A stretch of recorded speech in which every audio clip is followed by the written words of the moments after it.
मुर्दाबाद मुर्दाबाद मुर्दाबाद इरफान अंसारी मुर्दाबाद मुर्दाबाद मुर्दाबाद आदिवासियों का अपमान बर्दाश्त नहीं करेंगे, नहीं करेंगे नहीं करेंगे आदिवासियों का अपमान बर्दाश्त नहीं करेंगे, नहीं करेंगे नहीं करेंगे कांग्रेस पार्टी होश।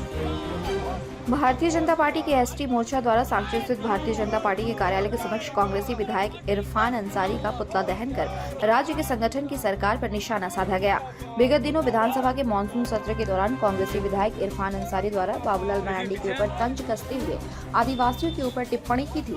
भारतीय जनता पार्टी के एसटी मोर्चा ने कांग्रेसी विधायक इरफान अंसारी के इस बयान पर आक्रोश व्यक्त करते हुए विधायक इरफान अंसारी का पुतला सांची स्थित भारतीय जनता पार्टी के कार्यालय के समक्ष फूंका। जानकारी देते हुए एसटी मोर्चा के जिलाध्यक्ष बीना नंदी सिरका ने कहा कि जिस आदिवासियों की बदौलत आज इरफान अंसारी खड़े हैं, आज उन्हीं आदिवासियों के प्रति उनकी गिरी हुई मानसिकता उनका परिचय दे रही है। उन्होंने कहा, अभी तो फिलहाल विधायक इरफान अंसारी का पुतला दहन किया गया है, इसके बाद भी अगर गठबंधन की सरकार ने कुछ कदम नहीं उठाया तो राज्य के मुख्यमंत्री का पुतला दहन किया जाएगा।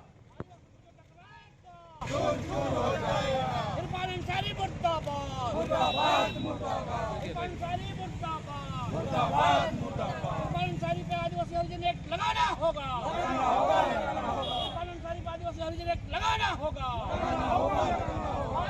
लूरे नहीं, झारखंड में जिस मिट्टी पे आज पल बढ़ के विधायक बना हुआ है वो झारखंड आदिवासियों की लड़ाई का बदौलत बना है, भाजपा ने दिया है। और आज भारतीय जनता पार्टी के नेता को बोलता है आदिवासी है नहीं है, डाउट कर रहे हैं आप, उनकी वंश को आप प्रशंसित लगा रहे हैं। आप कहना क्या चाहते हैं? हमने आदिवासी हरिजन एक्ट के तहत आदिपुर थाना में मुकदमा दायर किया है। हम लोग का मांग है कि उनको आदिवासी हरिजन एक्ट के तहत मुकदमा दायर हो और जेल जाए, और यदि नहीं जेल जाता है, मुकदमा दायर नहीं होता है, तो हम ये समझेंगे कि हेमंत सोरेन एक आदिवासी होकर के आदिवासी राज में आदिवासी को प्रति न्याय नहीं कर पा रहे हैं। हम जनता के बीच जाएंगे और पूरे पोल खोल करके रख देंगे, इनको उखाड़ फेंकेंगे। अभी तक आपने जोहार झारखंड न्यूज चैनल को सब्सक्राइब नहीं किया है तो आज ही सब्सक्राइब करें, लाइक करें और इसे शेयर करना बिल्कुल न भूलें।